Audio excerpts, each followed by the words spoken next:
Este lugar que soy es un programa del Consejo Estatal para las Culturas y las Artes de Chiapas, en coordinación con el Sistema Chiapaneco de Radio, Televisión y Cinematografía. Primera temporada, 2025.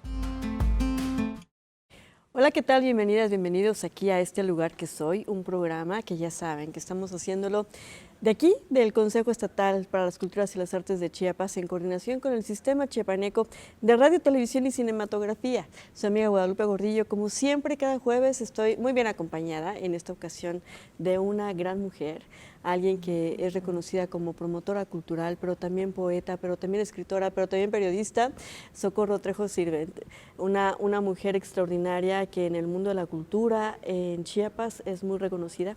Bienvenida a Este Lugar que Soy.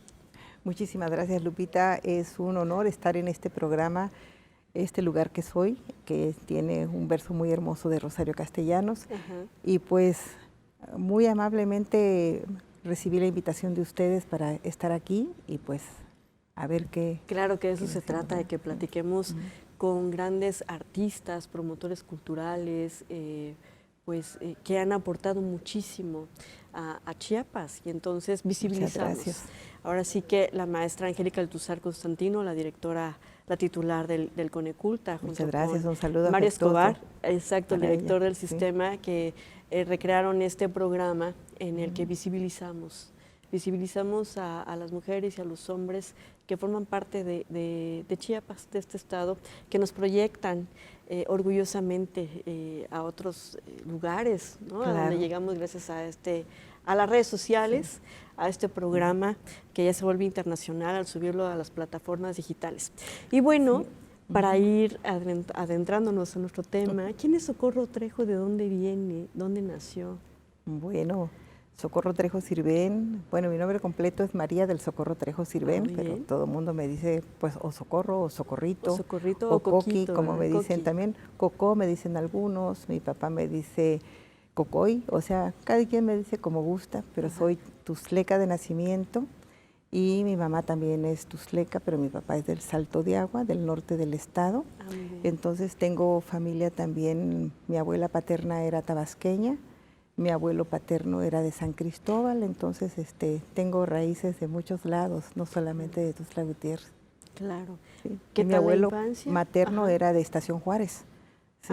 Ahí también al norte del estado. Estado entonces también. Mi mamá y mi abuelita, la mamá de mi mamá eran los únicos que son meramente tuxtlecos. Sí. Pero entonces tenía esta riqueza, ¿no?, cultural en donde... Claro que sí, porque pues desde muy chiquitos mis papás nos hicieron amar y querer a sus tierras. El abuelo Daniel siempre nos contaba leyendas de San Cristóbal, porque él era de San Cristóbal.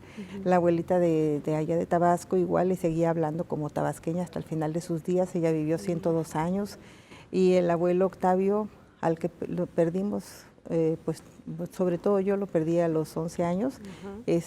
Fue un abuelo maravilloso. Creo que gracias a él fue mi acercamiento a la lectura, más que nada, porque nos tenía una gran paciencia. Eran en esas casas donde antes vivían a veces 2 o 3 hijos con sus familias, aquellas casas grandes con su patio en medio y sus corredores. Entonces ahí vivíamos bastantes primos y el abuelo nos escuchaba leer nuestros libros de texto pues de primero, de segundo año. Abuelo, te le vamos a leer, y le hacíamos, no sé, yo creo que las niñas de aquel tiempo que no teníamos ni internet ni todas esas cosas, pues hacíamos la hora social que le llamábamos al abuelito, y lo mismo que cantábamos, hacíamos rondas infantiles. Él era nuestro único público acostado en la hamaca, ¿verdad?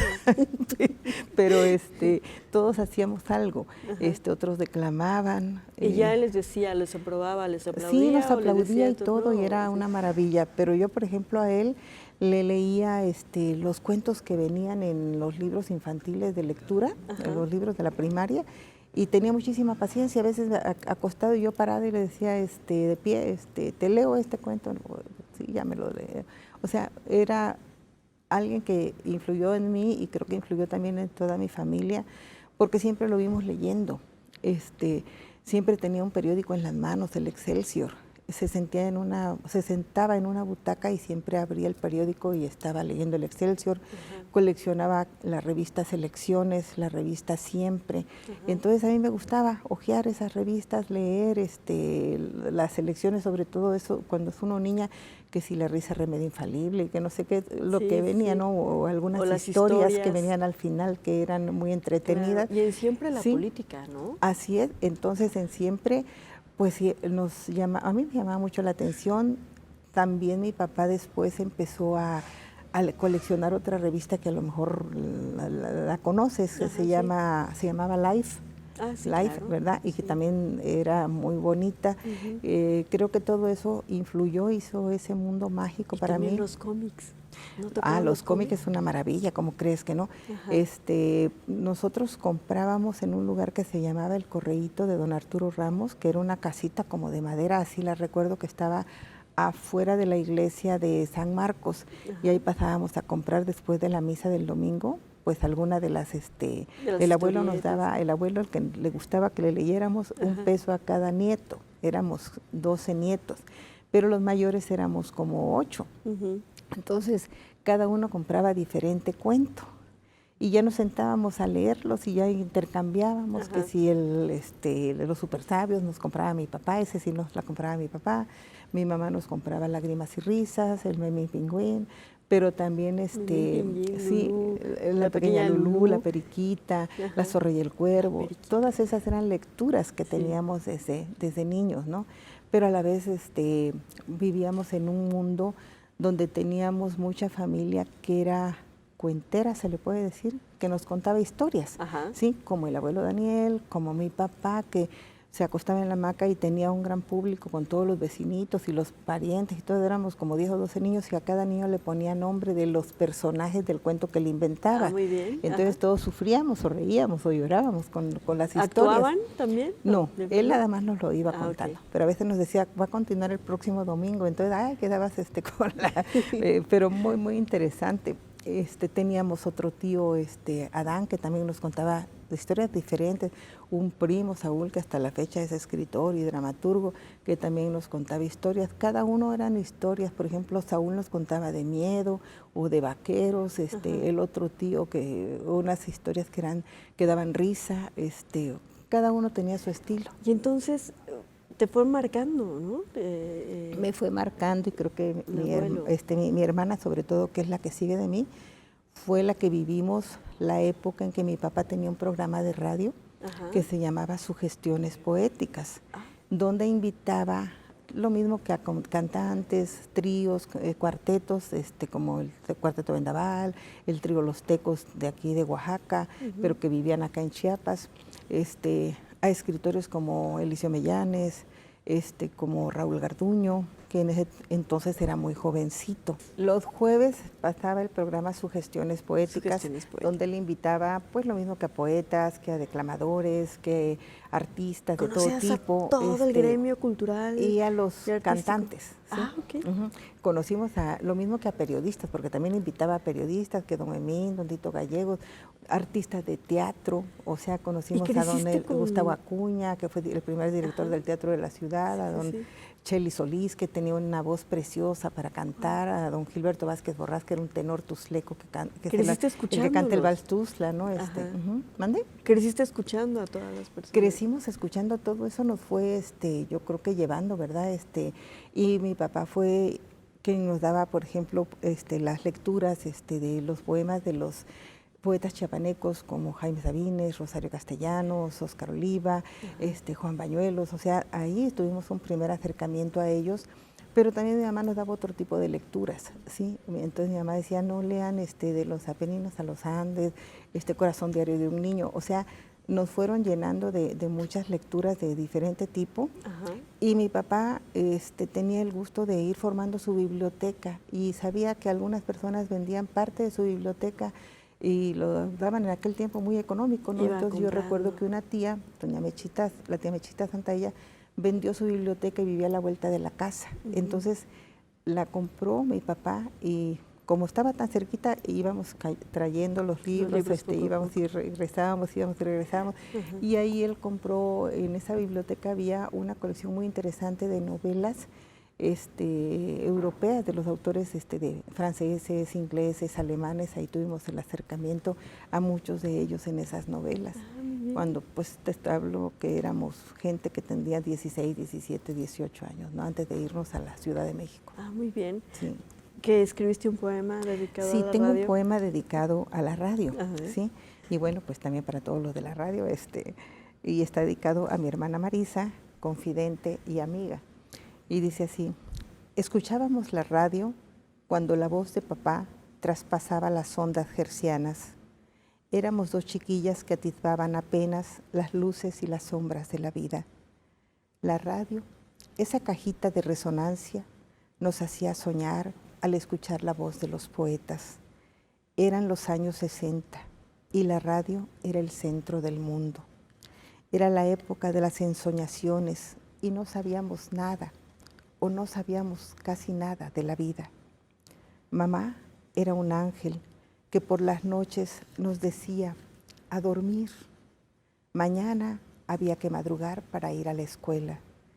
Sugestiones Poéticas fue un programa de radio que conducía mi padre en los años 60. Fue también el espacio sonoro de la dicha, el lugar encantado que nos hizo, a mi hermana y a mí, descubrir el placer de la poesía. Wow. Ese es el poema de Sugestiones Poéticas dedicado a mi papá, porque te digo que sí, influyó muchísimo. Cada uno, mi mamá con sus lecturas, mi papá con sus lecturas, pero...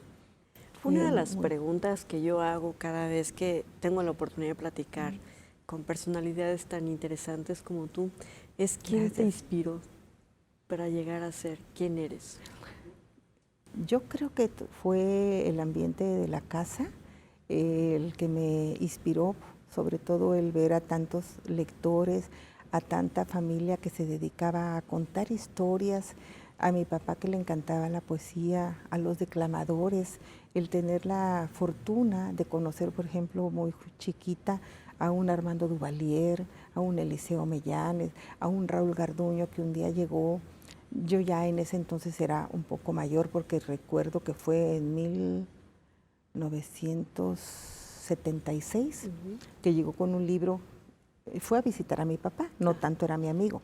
Entonces yo no sé por qué salí a saludarlo, porque ya era Raúl Garduño, ¿no? Claro. Y lo saludo en la sala y me dice: te voy a regalar un libro.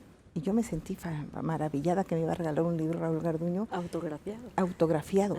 Y ahí lo tengo, el libro, ya está la pasta, está cayendo, que se llama 12 poetas chiapanecos, que después la UNACH lo volvió a reeditar en una edición maravillosa, muy bonita, hace algunos años, de pasta dura, y todo aquel no era de pasta dura, pero muy bonito el de 12 poetas chiapanecos. Y ahí vienen poemas pues de Rosario, de Jaime Sabines, de Juan Bañuelos.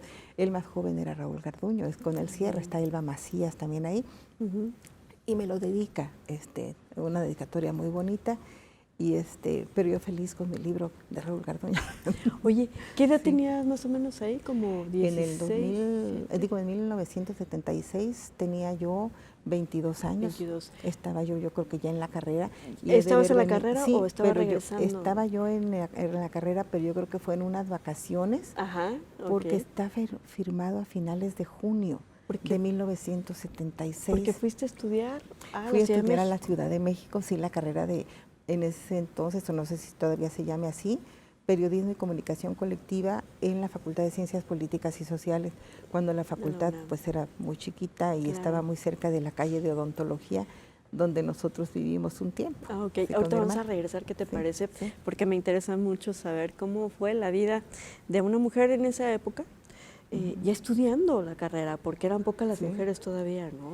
Pues éramos pocas, pero nos tocó cuando nosotros llegamos con mi hermana a estudiar la carrera en 1975. Ella estudió Relaciones Internacionales, yo Periodismo.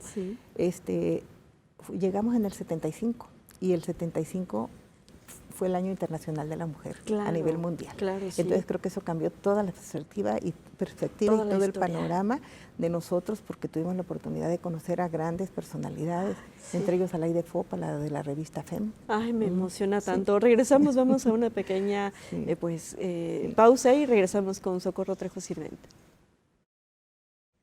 Y bueno, regresamos aquí a este lugar que soy, seguimos, ya sabes, su amiga Guadalupe Gordillo, en este programa que es del Consejo Estatal para las Culturas y las Artes de Chiapas, en coordinación con el Sistema Chiapaneco de Radio, Televisión y Cinematografía. Y ya sabe, estoy con Socorro Trejo Sirvente, estamos platicando, yo muy emocionada porque escuchar hablar de periodismo en la Ciudad de México, en la UNAM, en un año clave, Sí. ¿verdad? En 1975 estábamos mencionando. Claro, fue un año que pues la mujer vivió una situación que realmente decías, bueno, es el Año Internacional de la Mujer, se hicieron muchísimas actividades, muchísimos eventos en torno a esto, descubrimos a la revista FEM, la maestra Laide Fopa, la directora de la revista, fue maestra de esa Facultad de Ciencias Políticas y Sociales. Mi hermana fue su alumna. Yo tuve maestros muy interesantes, grandes escritores como Gustavo Sainz, como el maestro Gutiérrez Vega, pero también tuvimos a Emilio García Riera, un experto en cine y sobre todo en cine mexicano, que es un libro sobre cine mexicano. Entonces creo que fue una época para mí maravillosa, la que me tocó vivir de los años 75 al 79 en la Ciudad del México, ¿no? Entonces cuando ya regresamos aquí, pues yo venía ya con ese bagaje. Pero llegando aquí me integro a talleres literarios también, porque en la Ciudad de México todo lo que hacíamos, mi hermana y yo, era ir a recitales, no a participar, sino a escuchar a los grandes autores. Hubo una vez un evento que duró 3 días en el Carrillo Gil, en el Museo Carrillo Gil, que fue un maratón de poesía, donde lo mismo leían los grandes poetas ya tanto de edad como de trayectoria, como los que empezaban, ¿no? Los muy jóvenes. Entonces ahí no había descanso, todo el tiempo era el maratón, pues. Pero ya si tú querías descansar, a veces ponían música. O un baile o alguna cosa así, una danza clásica, así, ¿no? ¿Y entonces, qué? ¿Vienes acá vengo a Chiapas y traes todas estas ideas? Pero yo ya antes, no sé si te había yo comentado en alguna ocasión, yo ya antes había tenido la oportunidad de conocer vía telefónica al poeta Jaime Sabines. No. ¿Sí? Bueno, eso lo platicamos fuera del aire, pero ahorita... Sí. Pues bueno, Jaime Sabines ya era Jaime Sabines. Ya era Jaime Sabines, pues en los 70 ya era un gran autor, ya era un gran personaje. Y me acuerdo que don Agustín Duvalier, el hijo del poeta Armando Duvalier, periodista en la Ciudad de México, hicimos muy buena amistad y me invitaba a eventos, que si iba a haber un evento el Día de la Libertad de Prensa, por ejemplo, y íbamos, ¿no? O que van a hacer un evento los de la Casa Domecq, y también me invitaba, ¿no? Iba yo con otra amiga que se llama Margarita, y gracias a él me dice, tú que estás viviendo aquí, ¿por qué no le hablas a estos poetas? Y me dio de poetas chiapanecos, varios nombres, entonces, y teléfonos. Y en una de tantas dije, voy a marcarle al teléfono, porque no eran más que teléfonos de domicilio, de casa, no había ni teléfonos celulares. Entonces le hablo y me contesta él. Y así empezó la amistad vía telefónica. Y hablábamos muy seguido, me hablaba y yo le hablaba. Y una vez me acuerdo que una amiga ya grande con la que nos fuimos a vivir me dice, ay, ¿a poco le hablas a don Jaime? Sí, le digo, ¿quieres oír? ¿Quieres escucharlo? Sí, le digo, le hablé. Y me dice, no, pero yo no voy a escucharlo, voy a oír en la otra extensión que tenía, fue oír la plática que yo, ay, sí, de verdad hablas con don Jaime. Sí, de verdad, tenía una gran paciencia. ¿De su último poema? Pues yo le decía que yo era poeta, que había estudiado periodismo, que estaba estudiando periodismo, que le iba a mandar mis poemas, que si los podía ver y leer. Entonces yo le decía que ya quería publicar y él me decía, espérate. Así me decía, espérate, con calma.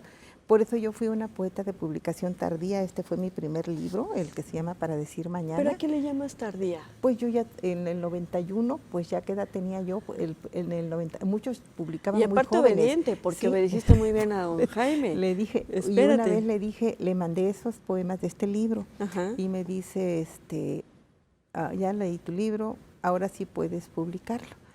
ahora sí te puedes, y me dijo esa frase, ahora sí te puedes lanzar al ruedo. Ah, bien. Y ¿Ya le digo, estás ¿cómo lista? que lanzar al ruedo? Le digo yo. Sí, dice, porque mira, es como una analogía del torero. Dice, si no sabes torear, te va a abuchear el público o te va a cornear el toro, me dijo. Ajá. Ahora ya puedes Ya defenderte, estás me dijo. lista. Así. Entonces, pero antes no, por eso salió hasta el 91 este libro. ¿Cuál es tu mejor poema? ¿O cuál es el que más te gusta? Yo creo ¿Cuál que es tu todos los poemas consentido? tienen para mí Su momento, ¿verdad? su momento, pero por ejemplo, este libro en lo particular me gusta mucho, o le tengo mucho cariño principalmente porque fue el primero, sí, el primer libro. Tiene un dibujo de un artista que se apellida Ceniceros, que por cierto un amigo me lo dio, pero me dice, tú públicalo, es mi amigo, no te va a decir nada. Bueno, y hay un poema aquí que en lo particular me gusta mucho porque en la carrera lanzaron en la UNAM una convocatoria de poesía a nivel, pues todas las facultades, y yo sin decir nada dije, bueno, pues voy a mandar mis poemas, y los pedían creo que 10 poemas, y les puse de 1 al 10, o sea, no tenían título, 1, 2, 3, hasta el 10, ¿no? Y cuál va siendo mi sorpresa que un día llega un amigo a la casa de ahí de la facultad y me dice, ganaste el segundo lugar porque eran 3 lugares. Ah. ¿De qué? Le digo yo, del concurso de poesía, porque nadie sabía que había metido a concurso. Ajá. Y me dice, ¿de verdad? Le digo yo, sí, ganaste el segundo lugar, dice, el primero lo había ganado un chico de filosofía. Ajá. Y entonces, pues me emocioné Eso muchísimo. va dando seguridad, ¿no? Sí, me emocioné muchísimo, claro, porque fue en el 77. Ahí tengo mi reconocimiento de este tamaño, en octubre del 77. Pues ya dentro de 2 años va a cumplir 50 años, creo, ese premio, ¿no? De hace 50, casi 50 años.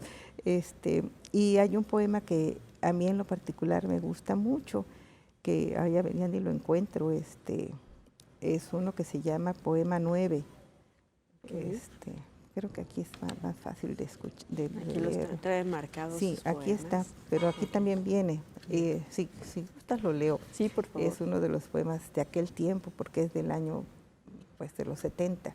Dice, ahora que hay silencio en la palabra, ahora que el viento de mi calle está contento, ahora que sostengo de un hilo tu sonrisa, hago este poema, transparente y sincero como tú.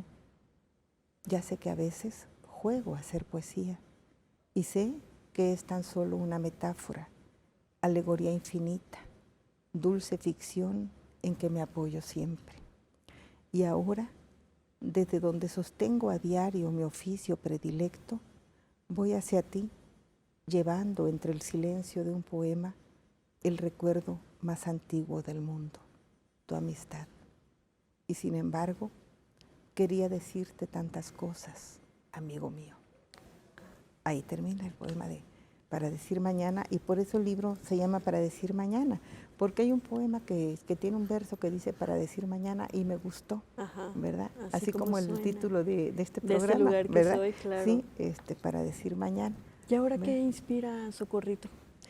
Pues me inspira todo, en mis primeros poemas hablaba mucho de la Ciudad de México, de la soledad, los que habían, la soledad que vivimos, los que nos vamos a la Ciudad de México, y que a pesar de que hay tantísima gente, uno vive rodeado del silencio, ¿no? O de la soledad. Si no era mi hermana, pues a veces quién, ¿no? Pero me inspiran los paisajes, me inspiran lo que le pasa al mundo, a las guerras. Tengo a veces poemas que aunque yo no lo haya vivido, por ejemplo, una vez le hice un poema cuando se incendiaron los pozos petroleros en Kuwait. Me impactó muchísimo la noticia, claro. Entonces hice esos poemas. Cuando el levantamiento armado zapatista, dije, bueno, ellos tienen una razón de ser por qué se hizo ese levantamiento armado zapatista. Fueron claro. años, siglos enteros guardando todas esas cosas. Y bueno, fue el momento en que ellos lo sacaron, ¿no? Hazte cuenta que como en una olla de presión hizo erupción y diciendo, bueno, aquí estamos, tienen razón, véanos, ¿no? Pero lo mismo me emociona un paisaje o me emociona el Cañón del Sumidero que nosotros conocimos cuando todavía el río Grijalva tenía rápidos y no se podía atravesar y después ya sí, ¿no? Entonces ese es un poema que también me gusta mucho en el sentido de que ha sido traducido a otros idiomas, que el traductor francés Claude Cuffon, que fue el que tradujo a todos los premios Nobel de literatura de América Latina y de España,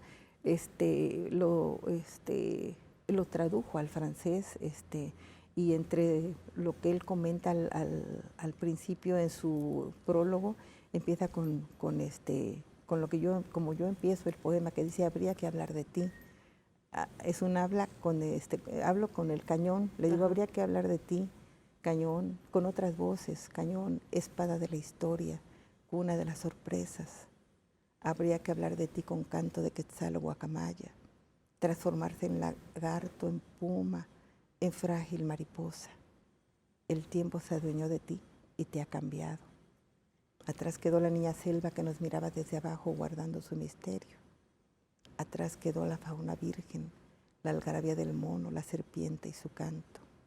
Hoy habría que hablar de ti con el sonido constante de tus rápidos, caminar sobre la huella que dejó algún jaguar y respirar orquídeas. Y así va el poema. Wow.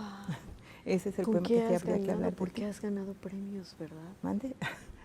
Pues sí, he ganado algunos premios, he ganado unas menciones honoríficas también en el Premio Sureste de Poesía José Gorostiza, en el Rodolfo Figueroa de hace muchos años, del 80, de 1980.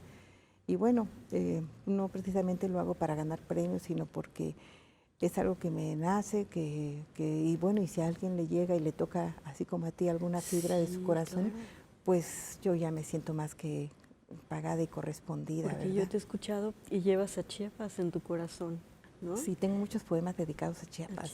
Sí, por ejemplo, el de Crónicas de mi padre, hablo de cuando él era niño y de todo lo que él nos contó, de cómo se inundaba su pueblo, Salto de Agua casi cada año, porque está a la orilla del río Tulijá, pero para ellos no era pues una gran desgracia porque ya estaban acostumbrados a eso, de que el pueblito se inunda o se inundaba cada año, entonces pues andaban en cayuco, la gente tiene sus escaleras, los que tenían en ese entonces casa de 2 pisos, a mí me llamó la atención que se desarmaban y guardaban la escalera de madera como en el tapanco. Claro, para poder... Sí. Y para él era una fiesta, dice, porque la mayoría se iba al parque y ahí se pasaban hasta que bajaba ahí cocinaban agua. Y no había clases y no sé qué. Convivían en comunidad. ¿no? Sí. Socorrito, ¿en dónde te podemos encontrar? La verdad es que yo quisiera seguir platicando contigo, pero el tiempo apremia. Sí, ¿en dónde estás? ¿Cuáles son tus próximos proyectos? Bueno, mira, ahorita estoy, como te decía, también me descubrí que me gusta la pintura. Estoy tomando clases de pintura con la maestra Mari Carmen Fábregas de manera virtual. Apenas acabamos de empezar con una clase de manera presencial, porque yo también ya las quiero tomar de manera presencial, pero tengo varios proyectos con un nuevo libro de poesía, algunas antologías, porque me gusta hacer antologías. El universo poético de Chiapas es algo que a mí me llevó un buen tiempo, pero me encantó hacerla porque fue un descubrimiento de muchos autores chiapanecos y que fue publicada por Coneculta hace varios años. Es uno de los libros que también le tengo muchísimo cariño. Y seguimos en este camino de la promoción también, porque represento en Tuxtla Gutiérrez a la corresponsalía del Seminario de Cultura Mexicana en esta capital. ¿Verdad? Entonces tenemos actividades, acabamos de tener aquí a la maestra Silvia Molina, que ya fue presidente del Seminario de Cultura a nivel nacional y vino a dar una conferencia magistral sobre Rosario Castellano, ahora a principios de mayo, y pues maravilloso lo que estamos viviendo también en este año de Rosario Castellano. Rosario, claro. Sí. Oye, pues muchísimas gracias, Socorrito, de verdad. Que no sea la única plática que tengamos, sino que vengan muchas más. Gracias por promover la cultura, porque eres una gran promotora cultural también. También es algo que me encanta, promover la cultura. Creo que eso fue también herencia de mi papá, porque a él le gusta mucho la promoción de los artistas, sobre todo de los músicos y de los compositores. Claro. Pues muchísimas gracias. No, gracias a ti, Lupita, y muchísimas gracias a la maestra Angélica.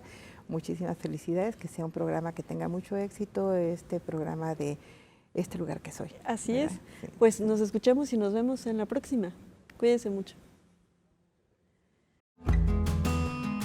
Este lugar que soy es un programa del Consejo Estatal para las Culturas y las Artes de Chiapas, en coordinación con el Sistema Chiapaneco de Radio, Televisión y Cinematografía. Primera temporada, 2025.